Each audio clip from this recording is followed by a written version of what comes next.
बिस्मिल्लाहिर्रहमानिर्रहीम। अस्सलाम वालेकुम स्टूडेंट्स, मेरा नाम मोहम्मद इशफाक बशीर है और आज हमारा सेकंड लेक्चर है चैप्टर नंबर 10 ग्रेड 10 से gaseous exchange. So second lecture of biology है, हम स्टार्ट करते हैं। आज का लेक्चर जो है वो है हमारा gaseous exchange in human.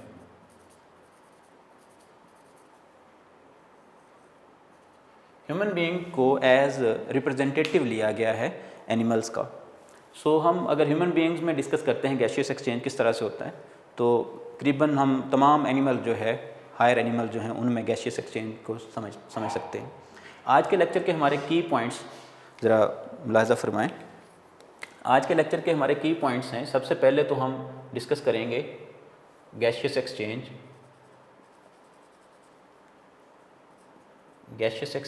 In human.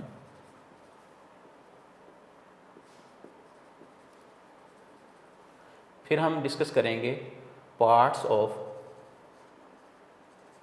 Respiratory system,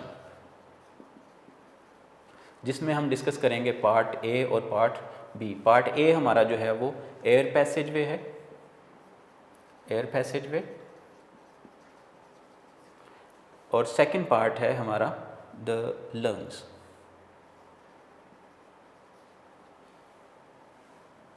और एंड पे हम इसको कंक्लूड करेंगे। जी, gaseous exchange in human beings. Human being में गैसियस एक्सचेंज किस तरह से परफॉर्म होता है, इससे पहले वाले लेक्चर में हमने पढ़ा गैसियस एक्सचेंज इन प्लांट्स। तो गैसियस एक्सचेंज इन प्लांट्स में हमने ये देखा कि plants don't have special structures और organs and systems for respiration, while human beings जो हैं हायर एनिमल्स में इंक्लूड किए जाते हैं। हायर एनिमल्स में like human beings proper respiratory systems मौजूद हैं। ह्यूमन बीइंग की अगर हम बात करें तो ह्यूमन बीइंग दूसरे हायर एनिमल्स की तरह रेस्पिरेटरी सिस्टम जो है वो रखता है, और ह्यूमन बीइंग जो हैं हम ये कह सकते हैं कि इनमें एक प्रॉपर जो है proper and well developed respiratory system. So human being में proper and well developed respiratory system मौजूद है for respiration, for gaseous exchange and respiration. मैं अगेन रिपीट कर दूं, रेस्पिरेशन और गैसियस एक्सचेंज जो है, इससे आपने कंफ्यूज नहीं होना। गैसियस एक्सचेंज जो है ये फर्स्ट मरहला है और रेस्पिरेशन जो है ये सेकंड। रेस्पिरेशन जो है वो बायोकेमिकल रिएक्शन है, जबकि गैसियस एक्सचेंज जो है फिजिकल और मैकेनिकल प्रोसेस है। तो ये दोनों पैरेलल चलते हैं, रेस्पिरेशन और गैसियस एक्सचेंज। सो गैसियस एक्सचेंज और रेस्पिरेशन के लिए ह्यूमन बीइंग में प्रॉपर एक सिस्टम मौजूद है जिसको हम बोलते हैं रेस्पिरेटरी सिस्टम। फिलहाल हमारा कंसर्न जो है वो गैसियस एक्सचेंज के साथ है। So we can say there is a proper and well developed respiratory system for gaseous exchange in human beings. Next है हमारे पास पार्ट्स ऑफ रेस्पिरेटरी सिस्टम। तो हम इधर से ही जो है इसको डिस्कस करते हैं कि रेस्पिरेटरी सिस्टम जो है ये क्या चीज़ है। रेस्पिरेटरी सिस्टम जो है सिस्टम है जिसके ज़रिए से ह्यूमन बीइंग जो हैं वो गैस एक्सचेंज को परफॉर्म करते हैं। हमें पता है कि रेस्पिरेशन के लिए ज़रूरी है ऑक्सीजन जो है उसको इनटेक किया जाए, और रेस्पिरेशन के नतीजे में कार्बन डाइऑक्साइड बनती है। अब उस कार्बन डाइऑक्साइड को जो है उसको बॉडी से एक्सेल आउट भी करना है। तो एक प्रॉपर सिस्टम जो है वो मौजूद होना चाहिए ऑक्सीजन को इनटेक करने के लिए और कार्बन डाइऑक्साइड को जो है वो आउटसाइड द बॉडी जो है वो एक्सपेल करने के लिए। अब रेस्पिरेटरी सिस्टम जो है इसके दो पार्ट्स हैं। Respiratory system is consisted of two parts. First part जो है वो है हमारे पास एयर पैसेजवे,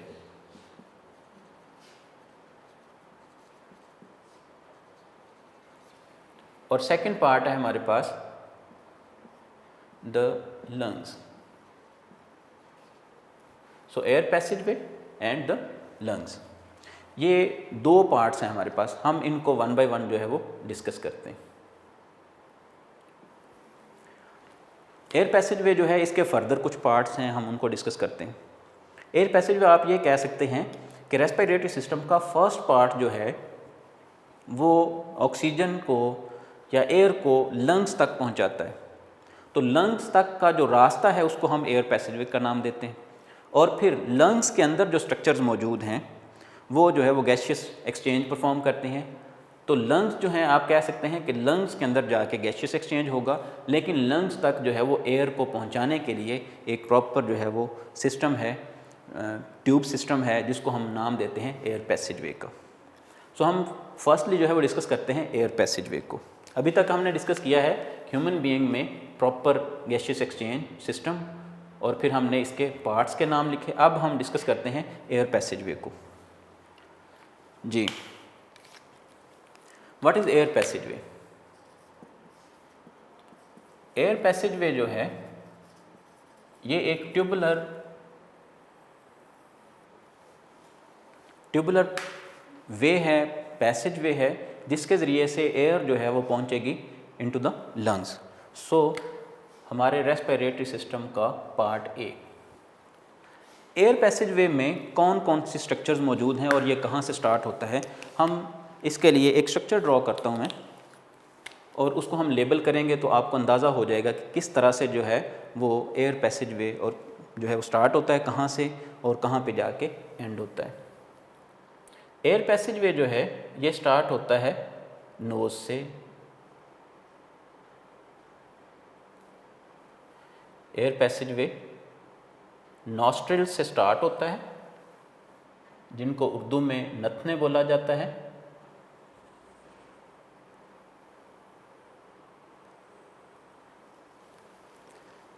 लेट्स से ये नोज़ है, तो नोज़ से यहाँ से एयर पैसेज वे स्टार्ट होगा।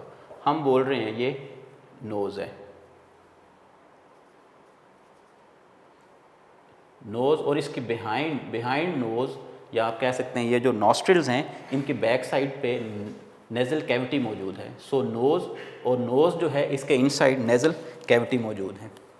लेट्स से ये नेज़ल कैविटी है,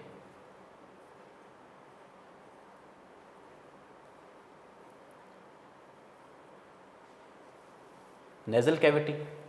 इसी तरह से ये ओरल कैविटी है। ओरल कैविटी और नेज़ल कैविटी जो हैं ये दोनों कंबाइन हो जाती हैं फेरिंग्स में जाके। अब ज़रा हम साथ साथ जो है वो एयर पैसेज वे के डिफरेंट पार्ट्स जो हैं उनको देखते जाते हैं और उनके फंक्शन को भी डिस्कस करते जाते हैं।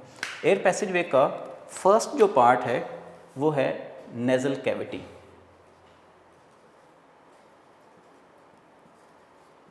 नेज़ल कैविटी, नेज़ल कैविटी जो है ये स्टार्ट होती है नॉस्ट्रिल से। एयर एंटर होती है from nostril into nasal cavity. Nasal cavity जो है ये दो पार्ट्स में डिवाइड हो जाती है। नेज़ल कैविटी जो है divided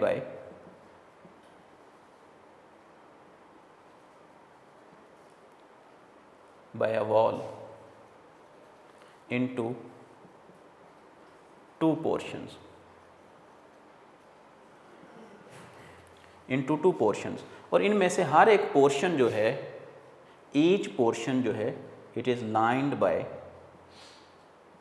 each portion is lined bye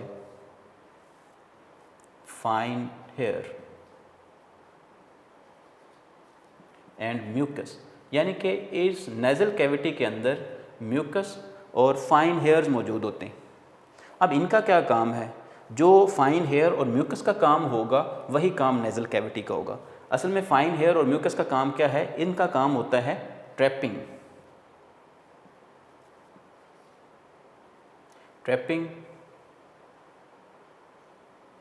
and warming. यानी कि ट्रैपिंग, किसको ये ट्रैप करते हैं? Bacteria. They perform the function to trap bacteria and dust particles. तो डस्ट पार्टिकल्स और बैक्टीरिया वगैरह को ट्रैप करने का काम करते हैं फाइन हेयर और म्यूकस, और इसी तरह से वार्मिंग का काम करते हैं। ये वार्मिंग किसकी? एयर की। एयर को वार्म करते हैं, और एयर का टेम्परेचर जो है वो बॉडी टेम्परेचर के जो है वो इक्वलाइज़ कर देते हैं। सो एयर टेम्परेचर जो है ये बॉडी टेम्परेचर यानी कि 37 डिग्री सेल्सियस के अराउंड अबाउट कर देते हैं।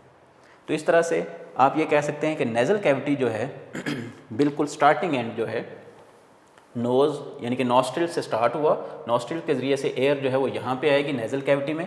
नेज़ल कैविटी जो है it has been divided into 2 portions by a wall, और ईच पोर्शन जो है, each portion is lined by fine hair and mucus. अब इनका काम क्या है, फाइन हेयर एंड म्यूकस, इनका काम है ट्रैपिंग एंड वॉर्मिंग। ट्रैप करते हैं बैक्टीरिया और डस्ट पार्टिकल्स को ताकि वो जाके लंग्स में जो है वो सेटल डाउन ना हो जाएं और उससे फर्दर कॉम्प्लिकेशंस ना हो जाएं, फर्दर जो है वो रेस्पिरेटरी डिसऑर्डर्स ना डेवलप हो जाएं। तो इसलिए ये नेचर जो है उसने डस्ट पार्टिकल्स और बैक्टीरिया वगैरह जो हैं वो उनको ट्रैप करने के लिए फाइन हेयर और म्यूकस जो है उसको नेज़ल कैविटी के अंदर रखा है। अब इसी तरह से एयर जो बाहर से आती है, सर्दियों में जो है वो टेम्परेचर जो है उसका लो होता है और गर्मियों में टेम्परेचर ज़्यादा होता है एयर का। तो एयर का temperature according to body temperature जो है वो लाने के लिए फाइन हेयर और म्यूकस ख़ास तौर पे जो है वो इसको 37 डिग्री सेल्सियस टेम्परेचर के राउंड अबाउट जो है वो एयर का टेम्परेचर ले आती है। सो ये काम था जी नेज़ल कैविटी का। ये यहाँ पे ये बहुत ही इंपॉर्टेंट शॉर्ट क्वेश्चन पूछा जाता है, what is the function of fine hair and mucus in nasal cavity. What is the function of fine hair and mucus in nasal cavity. ये बहुत इंपॉर्टेंट शॉर्ट क्वेश्चन है और कई बार एग्जाम में आ चुका है। नेज़ल कैविटी के बाद सेकंड स्ट्रक्चर जो है उसकी अगर हम बात करें, नेज़ल कैविटी से एयर जो है, मैं एयर को ये ग्रीन कलर से शो कर देता हूँ। एयर जो है वो नेज़ल कैविटी से और किसी हद तक बकल कैविटी जो है जिसको हम ओरल कैविटी बोलते हैं, इन दोनों से पहुँच जाती है एयर यहाँ पे। ये जो रीजन है, कंबाइंड रीजन जो है, इसको हम बोलते हैं फेरिंग्स। ये रीजन जो है ये है हमारे पास फेरिंग्स।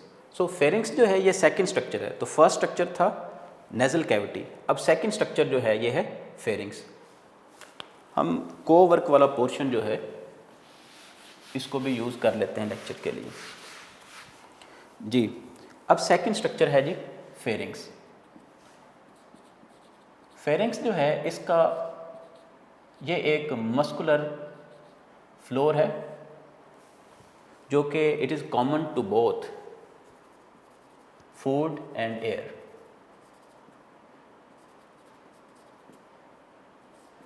यानी कि फूड और एयर जो है दोनों ने इसमें से पास होना है। It is common to both food and air. तो फेरिंग्स जो है ये देखें ज़रा कि बकल कैविटी यानी कि ओरल कैविटी जिसको हम बोलते हैं, ओरल कैविटी और नेज़ल कैविटी जो है दोनों कंबाइन हो रही हैं आगे चल के एक फ्लोर पे जिसको हम बोलते हैं फेरिंग्स। सो फेरिंग्स जो है ये एक मस्कुलर फ्लोर है which is common to both food and air. अब हमारा कंसर्न जो है वो गैसियस एक्सचेंज से है, यानी कि एयर पैसेजवे के सेकंड पार्ट से। सो यहाँ से एयर फेरिंग्स से पास होके एयर जो है वो एंटर होगी सेकंड पार्ट से, एयर एंटर होगी इनटू थर्ड पार्ट, और थर्ड पार्ट जो है वो है लेरिंग्स। लेरिंग्स कहाँ पे है? लेरिंग्स जो है वो फेरिंग्स से नेक्स्ट स्टार्ट होगा। यहाँ पे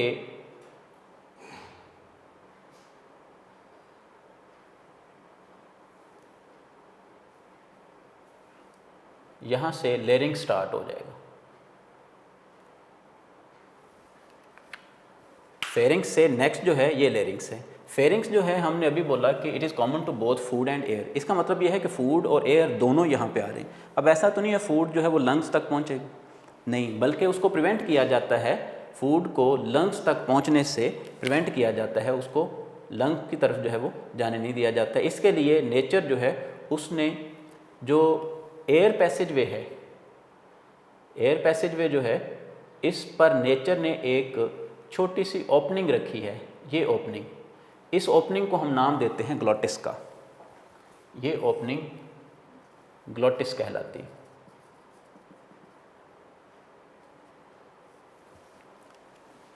अब दूसरी तरफ जो है फेरिंग्स वो ओपन होती है इनटू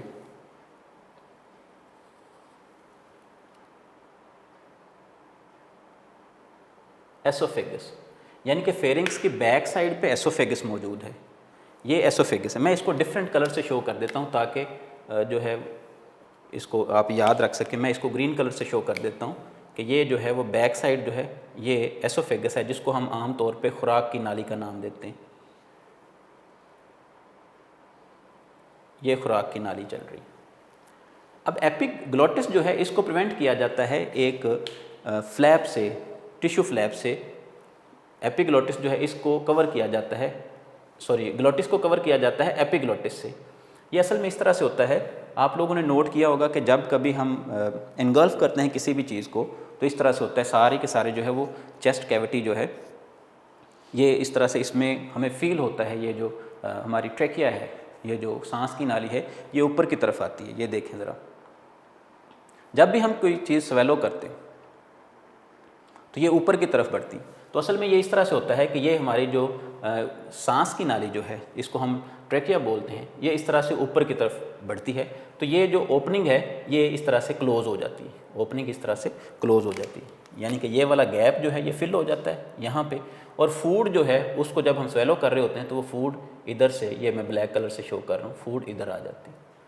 अब ये जो ग्लोटिस है इसके ऊपर मौजूद एपिग्लोटिस जो है, ये जो फ्लैप्स है ये फ्लैप, ये जो है इसको एक ढकने की तरह, एक लिड की तरह जो है वो क्लोज़ कर देता है और इस तरह से जो है वो आर्जी तौर पर जो है वो सांस की नाली जो है वो क्लोज़ हो जाती है और फूड पार्टिकल जो है वो फूड बोलस जो है वो बैक साइड पे जो है वो मूव कर जाता है इनटू एसोफेगस। तो ये है हमारे पास एसोफेगस। इसको मैं फिर से डिफरेंट कलर से शो कर रहा हूँ क्योंकि ये पार्ट नहीं हमारा कंसर्न पार्ट नहीं है, ये फूड या आप कह लें डाइजेस्टिव सिस्टम का पार्ट है, मैं इसको अलग कलर से शो कर रहा हूँ। ये है हमारे पास एसोफेगस।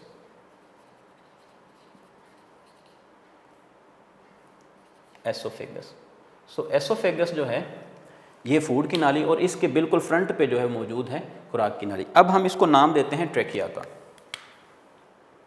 इसको हम नाम देते हैं ट्रेकिया का। ये हमारा कह लें कि नेक्स्ट पार्ट है, हम इसको नाम दे रहे हैं ट्रेकिया का।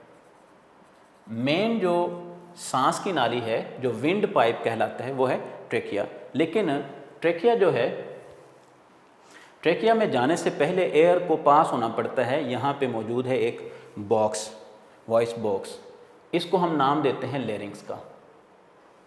इसको हम नाम देंगे, ये थर्ड स्ट्रक्चर है जिसको हम नाम देंगे लेरिंग्स का।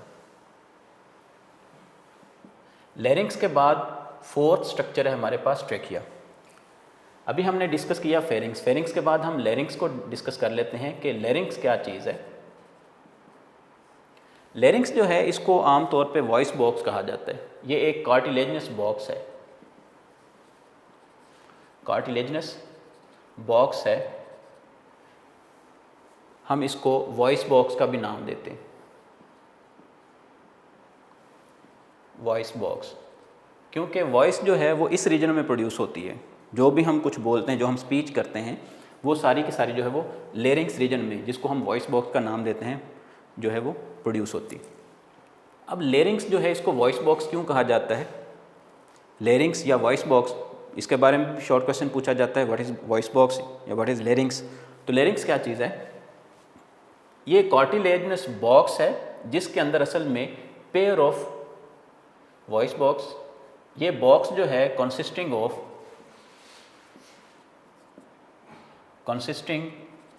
Of pair of to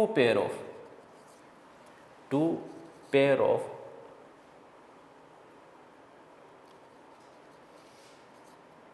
muscular flaps या बैंड्स हम कह सकते हैं। मस्कुलर बैंड्स पर मुश्तमिल होते हैं, दो बैंड्स पर मुश्तमिल होते हैं। ये बैंड्स असल में इनका क्या काम होता है? दो बैंड्स पर मुश्तमिल, आप ऐसा कह लें कि ये दो बैंड्स जो हैं ये स्ट्रेच्ड होते हैं। लेट्स से ये हमारे पास पेपर है, एक ये बैंड है हमारे पास और दूसरा हमारे पास ये बैंड है। दो बैंड्स जो हैं वो इस तरह से स्ट्रेच्ड हैं। तो जब इनमें से प्रेशर के तहत जो है वो एयर पास होती है, जो हम मूव करवाते हैं अपनी टंग को, चीक की मूवमेंट, जॉज की मूवमेंट जो है उसकी वजह से, और एयर जो है, एयर प्रेशर जो है उसके बैलेंस की वजह से, जब ये एयर पास होती है स्पीडीली इस फ्लैप में से, तो ये फ्लैप्स जो हैं, ये जो सॉरी बैंड्स जो हैं, ये स्ट्रेच बैंड्स वाइब्रेट करते हैं लाइक दिस। तो ये बैंड जो हैं वो जो है वाइब्रेट करते हैं। इस वाइब्रेशन की वजह से, इनकी वाइब्रेशन की वजह से साउंड प्रोड्यूस होती है। तो ह्यूमन बीइंग जो हैं वो सुपीरियर इस लिहाज से भी हैं कि हम बोल सकते हैं, हम जो है वो स्पीच कर सकते हैं। तो इसकी रीज़न ये है कि नेचर जो है उसने हमें ये सिखलाया है कि किस तरह से जो है वो एयर के प्रेशर को मेंटेन करना है, जॉज, टीथ और टंग जो है उसको किस तरह से जो है वो मूव करवाना है ताकि जो है वो प्रॉपर साउंड प्रोड्यूस हो जो कि दूसरे जो है वो लिसनर तक पहुँचे और उसको वो समझ सके। सो आप ये कह सकते हैं कि जो साउंड प्रोड्यूस होती है वो लेरिंग्स में प्रोड्यूस होती है, that's why we call larynx as voice box. और साउंड क्यों प्रोड्यूस होती है? Due to the presence of muscular bands which vibrate to produce sound. ठीक है जी। तो ये मस्कुलर बैंड्स जो हैं इनकी वाइब्रेशंस की वजह से, ये जो मस्कुलर बैंड्स हैं ये इनकी वाइब्रेशन जो है उसकी वजह से साउंड प्रोड्यूस होती है। वाइब्रेशंस और वाइब्रेशंस जनरेट साउंड। सो एक बात हमने ये समझी कि साउंड किस तरह से प्रोड्यूस होती है, लेरिंग्स को वॉइस बॉक्स किस तरह से क्यों कहते हैं, और एक बात और भी हमने इसके साथ समझी कि ह्यूमन बीइंग जो हैं वो इसी स्पीच की क्वालिटी की वजह से ह्यूमन बीइंग जो हैं उनको सुपीरियर जाना जाता है, सुपीरियर समझा जाता है as compare to other higher animals. Next बात करते हैं ट्रेकिया की। फोर्थ पार्ट है दैट इज़ ट्रेकिया। अब ट्रेकिया जो है इसकी भी कुछ कह लें कि कुछ प्रॉपर्टीज़ हैं। ट्रेकिया का भी अपना रोल है इन एयर पैसेजवे। ट्रेकिया को हम इधर ही डिस्कस करते हैं। ट्रेकिया जो है इसमें सी शेप्ड, इसकी कुछ प्रॉपर्टीज़ ज़रा देख लें। इसमें सी शेप्ड कार्टिलेज मौजूद हैं, सी शेप्ड कार्टिलेजेस, यानी कि इस तरह से सी शेप्ड कार्टिलेजेस जो हैं वो मौजूद हैं यहाँ पे। ये आप इस तरह से हाथ लगा के देखेंगे तो ये कार्टिलेज है जिसको आमतौर पे नर्म हड्डी बोला जाता है। तो कार्टिलेज जो है ये मौजूद है और ये प्रॉपर जो है वो ओ शेप्ड नहीं है बल्कि ये सी शेप्ड है। तो सी शेप्ड कार्टिलेजेस जो हैं वो मौजूद होती हैं। इन सी शेप्ड कार्टिलेजेस का काम क्या होता है? These C shaped cartilages prevent trachea from collapsing. Even अगर इसमें एयर नहीं भी है, ट्रेकिया के अंदर एयर ना भी मौजूद हो तो फिर भी जो है ट्रेकिया को ये कोलैप्स नहीं होने देती, इस तरह से क्लोज नहीं होने देती, बंद नहीं होने देती। सो इन सी शेप्ड कार्टिलेजेस का काम है टू प्रिवेंट कोलैप्सिंग। एक और बहुत इम्पोर्टेंट ट्रेकिया के हवाले से एक MCQ आता है टू प्रिवेंट कोलैप्सिंग। एक बहुत इम्पोर्टेंट MCQ आता है, वो MCQs है ट्रेकिया जो है इसकी लेंथ क्या है, मतलब ट्रेकिया जो है इसकी लेंथ क्या है, कितनी लंबी है ट्रेकिया। तो ट्रेकिया या इसको हम दूसरा नाम देते हैं विंड पाइप। विंड पाइप की जो लेंथ है वो है 12 सेंटीमीटर। ये ज़रा याद रखना है आपने, 12 सेंटीमीटर। ये बहुत ही इंपॉर्टेंट शॉर्ट क्वेश्चन MCQs हैं। सो ट्रेकिया और विंड पाइप जो है इसकी लेंथ ऑलमोस्ट 12 सेंटीमीटर होती है ह्यूमन बीइंग में। नेक्स्ट बात करते हैं ट्रेकिया जो है। अब यहाँ पे बात ख़त्म नहीं होती। एयर पैसेजवे में हमने देखा इधर से नेज़ल कैविटी में एयर एंटर हुई और फिर पहुँची फेरिंग्स, देन लेरिंग्स और देन ट्रेकिया। ट्रेकिया पे आके बात ख़त्म नहीं हुई। ट्रेकिया के अंदर ये सी शेप्ड कार्टिलेजेस मौजूद हैं। हमने ये भी बात की कि इसके अंदर इस तरह से सी शेप्ड कार्टिलेजेस मौजूद हैं। अब ट्रेकिया जो है ये फर्दर जो है डिवाइड होगी, विंड पाइप फर्दर डिवाइड होगा। जैसे ये चेस्ट कैविटी में एंटर होता है ट्रेकिया, तो ये जो है वो डिवाइड हो जाता है इनटू 2 पार्ट्स। चेस्ट कैविटी में एंटर हुआ तो ये 2 पार्ट्स में इस तरह से डिवाइड हो जाएगा। ट्रेकिया इस तरह से 2 पार्ट्स में डिवाइड होगा, विंड पाइप 2 पार्ट्स में डिवाइड होगा। अब 2 पार्ट्स में जैसे ही डिवाइड होता है, इनमें से हर एक पार्ट को हम नाम देते हैं ब्रोंकस का, यानी कि ये है 5th पार्ट। 5th पार्ट है ब्रोंकस। एक को हम नाम देते हैं ब्रोंकस और कलेक्टिवली हम नाम देते हैं ब्रोंकाई। दोनों को हम बोलेंगे ब्रोंकाई, सिंगल ब्रोंकस। फिर से रिपीट कर रहा हूँ, ब्रोंकस जो है वो सिंगुलर और दोनों को अगर हम कलेक्टिवली बोलेंगे तो फिर ब्रोंकाई। अब ब्रोंकस जो है ये ट्रेकिया डिवाइड होके उसने ब्रोंकस बना दिया। अब ईच साइड का जो ब्रोंकस है वो एंटर हो जाता है इनटू इट्स लंग। हर साइड का जो एक ब्रोंकस है वो अपनी साइड के लंग के अंदर जो है वो एंटर हो जाएगा।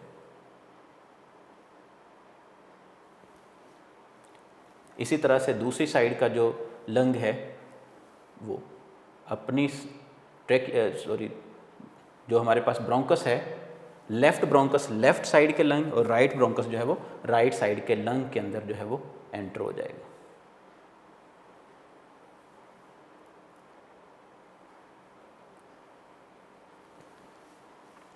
आपने नोट किया कि इसमें मैंने 3 फ्लैप्स बनाए, मतलब 3 लोब्स बनाए, ये 1, 2 और 3। इसमें मैंने 2 लोब्स बनाए, 1 और 2 लोब्स बनाए।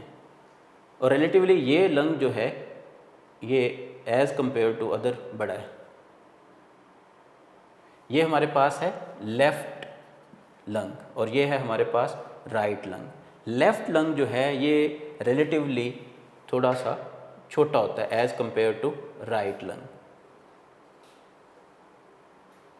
और इसमें 3 लोब्स हैं और इसमें 2 लोब्स हैं। अब ट्रेकिया जो है वो डिवाइड होके नेक्स्ट जो है ट्रेकिया पहुंच गई है, उसने बना दी हैं ब्रोंकाई दोनों साइडों की, ब्रोंकस, ये ब्रोंकस राइट ब्रोंकस और लेफ्ट ब्रोंकस। अब ब्रोंकस जो हैं इनके भी 1-2 कैरेक्टर्स की हम बात कर लेते हैं। ब्रोंकस जो हैं बिल्कुल सिमिलर इन स्ट्रक्चर होते हैं विद ट्रेकिया, जैसा ट्रेकिया का स्ट्रक्चर है वैसा ही ब्रोंकस का है, लेकिन इनका डायमीटर कम हो जाता है। ब्रोंकस में भी सी शेप्ड कार्टिलेजेस मौजूद होती हैं, सी शेप्ड कार्टिलेजेस। इन कार्टिलेजेस का काम अगेन वही है, दे प्रिवेंट फ्रॉम कोलैप्सिंग। एक और बहुत इंपॉर्टेंट बात यह है, ऐसा भी पॉसिबल है कि नेज़ल कैविटी में मौजूद जो फाइन हेयर और म्यूकस हैं उनमें ट्रैप ना हो पाए बैक्टीरिया या डस्ट पार्टिकल्स, तो फिर उनके लिए, और इसी तरह से जो है वो टेम्परेचर जो है वो मेंटेन ना हो पाए एयर का, तो उसको मेंटेन करने के लिए, टेम्परेचर को मेंटेन करने के लिए, बैक्टीरिया और डस्ट पार्टिकल्स को ट्रैप करने के लिए नेचर ने छोटे छोटे से सीलिया, अगेन जो है फाइन हेयर की हमने बात की, तो फाइन हेयर से भी आप कह लें छोटे स्ट्रक्चर्स हैं सीलिया, जो कि ईच सेल पर मुश्तमिल होते हैं। ग्लैंडुलर सेल्स मौजूद होते हैं ट्रेकिया और ब्रोंकाई में, यानी कि आप ऐसा कह सकते हैं कि ट्रेकिया ये वाला रीजन जो है इसमें सी शेप्ड कार्टिलेजेस भी मौजूद हैं, और सी शेप्ड कार्टिलेजेस के साथ साथ ये सी शेप्ड कार्टिलेजेस हैं, सी शेप्ड कार्टिलेजेस के साथ साथ इसमें सीलिया भी मौजूद होते हैं। तो वो सीलिया क्या करते हैं, सीलिया का भी वही काम है जो कि काम था फाइन हेयर और म्यूकस का। तो यहाँ पे आप कह सकते हैं ट्रेकिया और ब्रोंकस जो हैं इनका कोलैप्सिंग से बचने के लिए सी शेप्ड कार्टिलेजेस को यूज़ करने के अलावा और भी काम है कि ये जो है वो डस्ट पार्टिकल जो रह जाते हैं नेज़ल कैविटी में उनको भी ट्रैप करते हैं, और इस तरह से म्यूकस के ज़रिए से टेम्परेचर को भी मेंटेन करने का काम करते हैं। नेक्स्ट बात करते हैं अब ब्रोंकस के बाद, यानी कि ये ब्रोंकस है और ये ब्रोंकस है, राइट ब्रोंकस लेफ्ट ब्रोंकस, ये दोनों अपनी अपनी तरफ वाले लंग्स के अंदर एंटर हो गई। अब यहाँ पे भी डिवीजन रुकेगी नहीं, यहाँ से फिर आगे एयर जो है वो डिवाइड होगी इनटू 2 पार्ट्स, एक लेफ़्ट लंग में जाएगा और दूसरी एयर का जो पोर्शन है वो राइट लंग में जाएगा। अब हर साइड का जो ब्रोंकस है वो फर्दर डिवाइड होगा, ये ब्रोंकस डिवाइड होगा तो इससे फर्दर छोटे स्ट्रक्चर्स बनेंगी। दोनों साइडों के ब्रोंकस जो हैं वो डिवाइड होके स्ट्रक्चर्स बना देंगे। इन स्ट्रक्चर्स को, यानी कि ये 6ठे नंबर पे स्ट्रक्चर्स हैं, हम इनको नाम देते हैं, मैं इनको इस साइड पे लेबल कर देता हूँ, इनको हम नाम देते हैं 6 पार्ट है ब्रोंक्यूल्स, ब्रोंक्यूल, सिंगल ब्रोंक्यूल और ज़्यादा हैं तो ब्रोंक्यूल्स, सिंगुलर ब्रोंक्यूल और प्लूरल फॉर्म ब्रोंक्यूल्स। अब ब्रोंक्यूल्स जो हैं इनके अंदर भी सी शेप्ड कार्टिलेजेस हैं।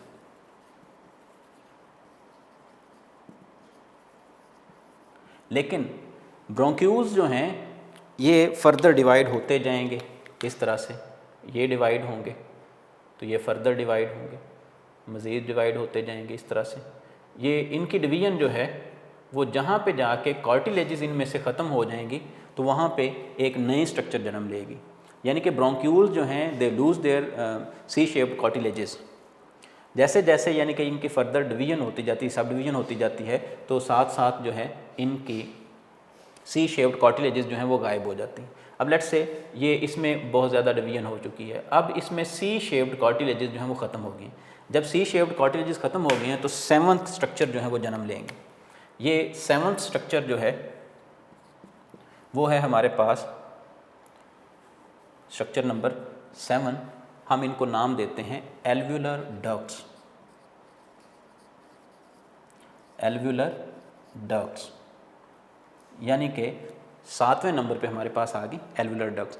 एल्व्यूलर डक्ट्स जो हैं इनके अंदर सी शेप्ड कार्टिलेजेस मौजूद नहीं है, लेकिन एल्व्यूलर डक्ट जो है, ईच एल्व्यूलर डक्ट जो है ये जाके जो है वो अटैच होती है, इसके साथ जाके ये एंड अप होती है with a bunch of small structures, pouch like structures, sacs, जिनको हम एल्व्यूलाई का नाम देते हैं। यानी कि हर एक एल्व्यूलर डक्ट जो है ये एंड होगी into sac like structures, group of sac like structures, bunch of sac like structures, जिनको हम नाम देते हैं एल्व्यूलाई। यानी कि ये हमारे पास 8 स्ट्रक्चर है जिसको हम नाम देंगे एल्व्यूलाई। ये सारी एल्व्यूलाई हैं, सिंगुलर एल्व्यूलस और ज़्यादा हैं तो एल्व्यूलाई। सो जी हम रिपीट करते हैं कि नेज़ल कैविटी फर्स्ट एयर पैसेजवे, हमने कहा कि रेस्पिरेटरी सिस्टम जो है वो 2 पार्ट्स पर मुश्तमिल है, एयर पैसेजवे और लंग्स पर। हमने एयर पैसेजवे को स्टार्ट किया। एयर पैसेजवे में फर्स्ट स्ट्रक्चर जो है वो है नेज़ल कैविटी। नेज़ल कैविटी के बाद हमने सेकंड फेरिंग्स की बात की, फिर हमने लेरिंग्स की बात की और उसकी प्रॉपर्टीज़ हमने डिस्कस की, फिर हमने ट्रैकिया की बात की और उसके हमने प्रॉपर्टीज़ डिस्कस की और उसका फंक्शन डिस्कस किया। उसके बाद हमने ट्रैकिया जो है वो फर्दर डिवाइड होकर उसने ब्रोंकस बना दिए या ब्रोंकाई बना दिए, ब्रोंकाई फर्दर डिवाइड होकर उन्होंने ब्रोंक्यूल्स बना दिए, ब्रोंक्यूल्स ने फर्दर डिवाइड होकर एल्व्यूलाई बना दी, सॉरी ब्रोंक्यूल्स जो हैं उन्होंने फर्दर डिवाइड होकर एल्व्यूलर डक्ट्स बनाई और एल्व्यूलर डक्ट्स जो हैं वो एंड अप हो रही हैं विद एल्व्यूलाई। अब अगर हम एक एल्व्यूलस को देखें तो उसका स्ट्रक्चर कैसा है, इसको डिस्कस करते हैं। ये वो स्ट्रक्चर्स हैं, एल्व्यूलाई वो स्ट्रक्चर्स हैं जहाँ पे आके गैसियस एक्सचेंज परफॉर्म होता है।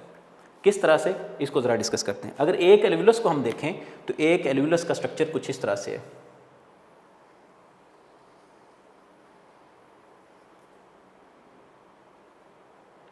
एक एल्व्यूलस का स्ट्रक्चर कुछ यूं है। इसमें इधर से एयर एंटर हो रही है फ्रॉम आउटसाइड, यानी कि इस तरह से एयर आ रही है एयर पैसेजवे के ज़रिए से और एक एल्व्यूलस के अंदर एयर एंटर हो रही है। अब एल्व्यूलस जो है ये इसकी लाइनिंग की गई है single layer of epidermal cells. ये सेल्स मौजूद हैं, इन सेल्स के साथ जो है वो गैसियस एक्सचेंज किया जाएगा। अब बात ज़रा गौर से समझनी है, ये सेल्स हैं, एयर इधर से एंटर हो रही है, ब्लैक कलर से एयर जो है जो मैंने शो की है, ये आउटसाइड द बॉडी जो है वो एयर आ रही है इनटू एन एल्व्यूलस। अब एल्व्यूलस जो है उसके अंदर एयर है, यहाँ पे मौजूद है जी ऑक्सीजन। हमें पता है जो बाहर से एयर आएगी उसके अंदर ऑक्सीजन की परसेंटेज जो है, ऑक्सीजन की परसेंटेज होगी 21% और कार्बन डाइऑक्साइड जो है इसकी परसेंटेज होगी 0.04%। अब ये एयर आ रही है, यानी कि इसमें ऑक्सीजन की परसेंटेज 21% है और कार्बन डाइऑक्साइड की 0.04% है। अब यहाँ पे रेस्पिरेशन हो रही है, हर एक सेल के अंदर रेस्पिरेशन हो रही है। अब रेस्पिरेशन के नतीजे में बनी है कार्बन डाइऑक्साइड, तो यहाँ पे जो कार्बन डाइऑक्साइड बनी है उसकी अगर परसेंटेज देखी जाए तो वो 4% है इनसाइड बॉडी, और ऑक्सीजन को देखा जाए तो ऑक्सीजन की है 16%। ऑक्सीजन जो है वो 16% है इन सेल्स के अंदर, और ये जो यहाँ पे जो एयर आई है उसमें ऑक्सीजन की परसेंटेज 21% है। अब आप लोगों ने 9th में पढ़ा है, इवन केमिस्ट्री में पढ़ा होगा आपने कि एक प्रोसेस है डिफ्यूजन। डिफ्यूजन क्या है? हम कहते हैं diffusion is the movement of molecule from the area of their higher concentration to the area of their lower concentration. अब आप देखें यहाँ पे हायर कंसनट्रेशन है, यहाँ पे हायर कंसनट्रेशन है किसकी? ऑक्सीजन की। लेट्स से मैं ऑक्सीजन को ग्रीन कलर से शो कर देता हूँ इनसाइड, ये ऑक्सीजन है। यहाँ पे ऑक्सीजन की परसेंटेज जो है वो ज़्यादा है एज़ कम्पेयर टू बॉडी, यानी कि इन सेल्स के अंदर जो परसेंटेज है ऑक्सीजन की वो कम है, वो 16% है। इन सेल के अंदर जो परसेंटेज है वो 16% है और इस ल्यूमन के अंदर जो ऑक्सीजन की परसेंटेज है वो 21% है। अब ऑक्सीजन जो है वो ज़्यादा परसेंटेज से कम की तरफ मूव करेगी, क्योंकि ये रूल है। आप लोगों ने डिफ्यूजन पढ़ा हुआ है 9th में 4th चैप्टर में कि मॉलिक्यूल जो है वो मूव करते हैं from their higher concentration to their lower concentration. अब हायर कंसनट्रेशन इधर है ऑक्सीजन की, सो ऑक्सीजन डिफ्यूज़ होगी इनटू सेल्स, ऑक्सीजन डिफ्यूज़ होगी इनटू सेल्स। अब अगर देखा जाए तो कार्बन डाइऑक्साइड की परसेंटेज जो है वो सेल्स के अंदर ज़्यादा है। कार्बन डाइऑक्साइड की परसेंटेज 4% है, यानी कि 100 टाइम्स जो है वो ऑलमोस्ट ज़्यादा है। और बाहर अगर देखा जाए तो 0.04% है, यानी कि ल्यूमन के अंदर कार्बन डाइऑक्साइड जो है, ये मैं शो कर रहा हूँ कार्बन डाइऑक्साइड, ल्यूमन के अंदर कार्बन डाइऑक्साइड ना होने के बराबर है, कम है, जबकि इनसाइड सेल जो है वो कार्बन डाइऑक्साइड ज़्यादा है। सो कार्बन डाइऑक्साइड जो है वो मूव करेगी बाहर की तरफ, यानी कि ल्यूमन के अंदर। अब देखें, इसको हम बोल रहे थे गैसियस एक्सचेंज, कि ऑक्सीजन इन हो रही है इनटू द सेल्स और कार्बन डाइऑक्साइड जो है वो आउट हो रही है फ्रॉम सेल्स। तो ये गैसियस एक्सचेंज है, ऑक्सीजन इन हो रही है और कार्बन डाइऑक्साइड आउट हो रही है, ऑक्सीजन इन कार्बन डाइऑक्साइड आउट। तो ये यहाँ पे गैसियस एक्सचेंज होगा। अब एक और बात, ये जो हमने कहा है single layer of epidermal cells जो हैं ये लाइन अप करते हैं इसको सिंगल एल्यूलस को, इसके ऊपर फर्दर जो है वो नेटवर्क होता है कैपिलरीज़ का, जिसके साथ असल में गैसियस एक्सचेंज होता है। ये मैंने आपको समझाने के लिए सेल्स की एग्जांपल ली। अभी एक्चुअली क्या होता है, ये स्ट्रक्चर कुछ इस तरह से होता है कि इसके ऊपर जो है वो इनमें से पास हो रही हैं, इस तरह से कैपिलरीज़ का एक नेटवर्क होता है। तो असल में गैसियस एक्सचेंज जो है वो कैपिलरीज़ के नेटवर्क के साथ होता है। अब पूरी बात हम समझते हैं। एयर पैसेज वे जो है उसमें एयर जो है वो इस तरह से एंटर हुई और इस तरह से तमाम पार्ट्स में से गुजरते हुए एट द एंड हर एक एल्वुलस तक एयर पहुंची है। यहाँ पे आके एयर जो है, जो बाहर से फ्रेश एयर आई है उसमें ऑक्सीजन ज़्यादा है, उस ऑक्सीजन को लेना मकसद होता है, उस ऑक्सीजन को पिक किया जाता है। और कार्बन डाइऑक्साइड इनसाइड जो सेल्स हैं उनमें कार्बन डाइऑक्साइड ज़्यादा प्रोड्यूस हो चुकी है due to the process of respiration. So carbon dioxide को बाहर निकालना जो है वो पर्पज़ है, वो मकसद है। तो इस तरह से यहाँ पे गैसियस एक्सचेंज होगा। अब यहाँ पे ही गैसियस एक्सचेंज क्यों होता है, एक और बात ज़रा समझनी है। आप लोगों ने 9th चैप्टर में पढ़ा है कि हार्ट जो है, हार्ट से पल्मोनरी आर्टरी के ज़रिए से, बात ज़रा ध्यान से समझनी है, पल्मोनरी आर्टरी के ज़रिए से ब्लड जो है वो पहुंचाया जाता है लंग्स को। पल्मोनरी आर्टरी जो है वो ब्लड लेके जा रही है टुवर्ड्स लंग्स। हम इसको इस साइड पे समझ लेते हैं कि पल्मोनरी आर्टरी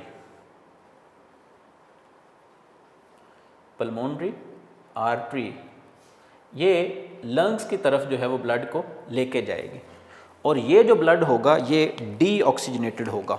मैं इसको इस तरह से मेंशन कर देता हूँ, डीऑक्सीजनेटेड। और लंग्स से फिर इसी तरह से लंग्स से ब्लड जो है वो वापस आता है थ्रू पल्मोनरी वेन।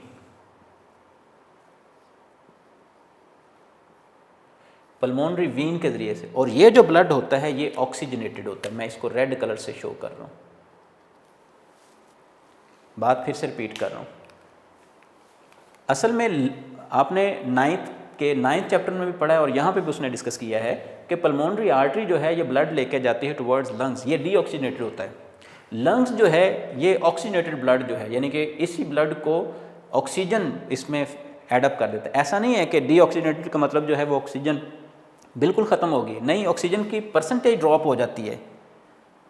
ये जो पल्मोनरी आर्टरी में ब्लड है इसकी परसेंटेज इसमें ऑक्सीजन की कम है, जबकि पल्मोनरी वीन्स जो वापस लेके जाती हैं towards left side of the heart, जो ब्लड लेके जाती हैं उसमें ऑक्सीजनेटेड ब्लड होता है, उसमें ऑक्सीजन की परसेंटेज ज़्यादा होती है। आप ऐसा कह सकते हैं कि डीऑक्सीजनेटेड ब्लड जो है इसमें ऑक्सीजन की परसेंटेज 16% है और इसमें 21% है।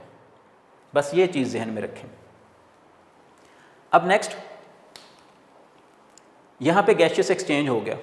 असल में होता यूँ है कि आपको पता है एक बड़ी आर्टरी जो है, जैसे ही ब्लड आता है हार्ट की तरफ से तो लंग्स को जो ब्लड डोनेट किया जाता है, जो लंग्स को ब्लड जो है वो लंग्स में भेजा जाता है, वो ब्लड जो है वो डीऑक्सीजनेटेड होता है, पल्मोनरी आर्टरी के ज़रिए से आता है। और पल्मोनरी आर्टरी, बड़ी आर्टरी जो है ये डिवाइड होती है इनटू आर्ट्रियोल्स, और आर्ट्रियोल में डिवाइड होकर जिस तरह से आपने ये देखा है कि ये ट्रैकिया जो है वो डिवाइड होती जा रही, ट्रैकिया डिवाइड होती जा रही, इसी तरह से आर्टरी भी, पल्मोनरी आर्टरी डिवाइड होती जाएगी। ये आर्टरी है, इसने आगे इस तरह से डिवाइड होना है, ये फर्दर डिवीजन होती जाएगी, फर्दर डिवीजन होती जाएगी, और पल्मोनरी आर्टरी इस कदर डिवाइड होगी कि ये छोटी छोटी सी कह लें कि ट्यूब्स बना देंगी, छोटी छोटी सी कैपिलरीज बना देंगी।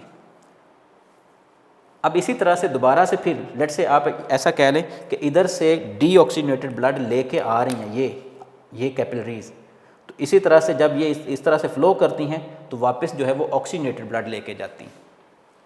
ठीक है जी, ये था हमारा एयर पैसेजवे। अब दूसरा हमारा जो पार्ट है रेस्पिरेटरी सिस्टम का, दूसरा पार्ट हमारा रह गया है द लंग्स। ये एक छोटा सा टॉपिक है द लंग्स, इसको भी डिस्कस करते हैं ताकि हमारा टॉपिक कंप्लीट हो जाए। जी बेटा, सेकंड पार्ट है रेस्पिरेटरी सिस्टम का लंग्स। अब लंग्स जो हैं, हमने ये देखा कि लंग्स जो हैं वो एक्चुअली उसके इनसाइड देखा जाए तो उसके अंदर ये एल्विलाई प्रेजेंट हैं।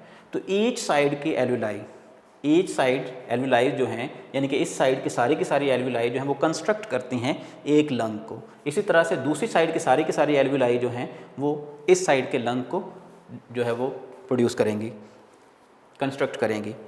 अब लंग्स जो हैं, ह्यूमन बॉडी में पेयर ऑफ लंग्स हैं,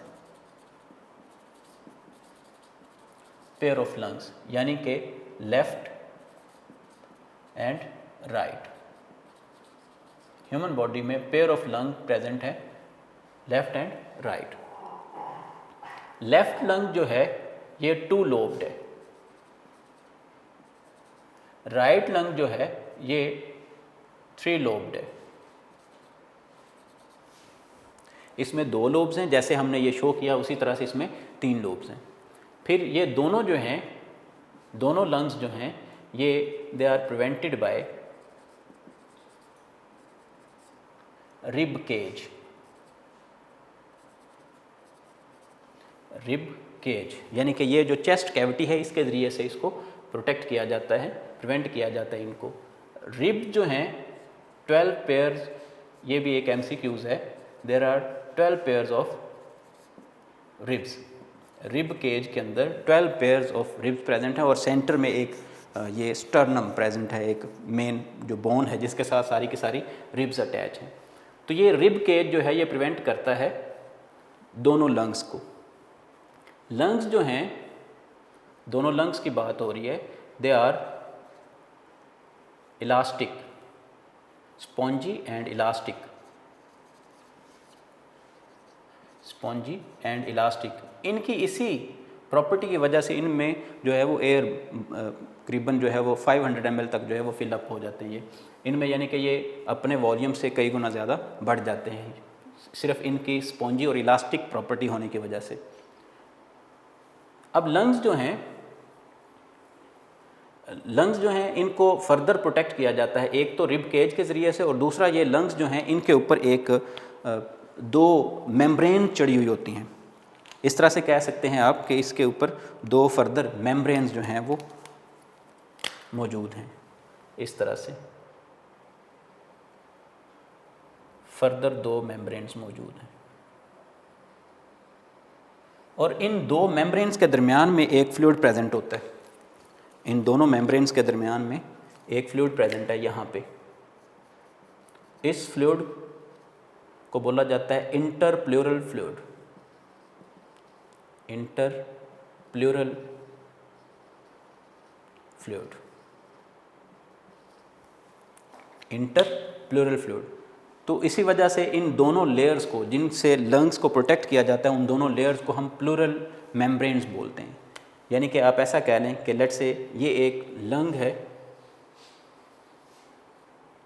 अगर ये एक लेट से ये एक लंग है, तो इस लंग जो है इसके ऊपर 2 मेम्ब्रेन्स मौजूद हैं। 2 मेम्ब्रेन्स लेट से एक ये और एक ये मेम्ब्रेन प्रेजेंट है। इन दोनों के दरमियान में यहाँ पे एक फ्लूइड फील्ड है। ये फ्लूइड जो है वो इंटरप्लूरल फ्लूइड कहलाता है। इन दोनों मेम्ब्रेन्स को नाम दिया जाता है इनर और आउटर प्लूरल मेम्ब्रेन। ये आउटर है बाहर वाली और ये इनर है, inner outer and inner pleural membrane.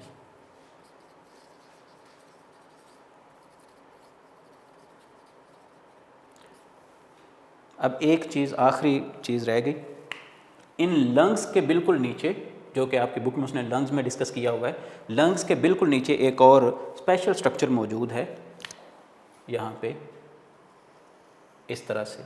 इसको बोला जाता है डायफ्राम। ये ग्रीन कलर का स्ट्रक्चर जो है इसको हम बोलते हैं डायफ्राम। तो ये डायफ्राम जो है इसका काम क्या होता है ये हम नेक्स्ट लेक्चर में इंशाल्लाह पढ़ेंगे। डायफ्राम एक मस्कुलर स्ट्रक्चर है जो कि इनहेलेशन और एक्सहेलेशन में हेल्प आउट करता है। इसको हम नेक्स्ट लेक्चर में देखेंगे। बहरहाल आपने ये एक टॉपिक जो है वो लेंथी तो है लेकिन आसान टॉपिक है, आपने इसको अच्छी तरह प्रिपेयर करना है और दोनों डायग्राम्स जो हैं इनकी प्रैक्टिस करनी है। ये नेक्स्ट लेक्चर के लिए आप जो है वो प्रिपेयर रहेंगे। ये हमने इससे पहले जो लेक्चर डिस्कस किया वो था गैसियस एक्सचेंज इन प्लांट्स, और आज का हमारा जो है लेक्चर 2 जो है इसमें हमने gaseous exchange in human beings हमने पढ़ा है, और हमने इसमें प्रॉपर जो सिस्टम था रेस्पिरेटरी सिस्टम उसके हमने 2 पार्ट्स एयर पैसेजवे और द लंग्स दोनों को हमने आज कंप्लीट किया है। कोई क्वेश्चन हो तो आप कांटेक्ट करें यूनिक अपने इंचार्ज से, और मज़ीद हम जो है वो कोशिश करेंगे कि आपके क्वेश्चन का आंसर दिया जाए।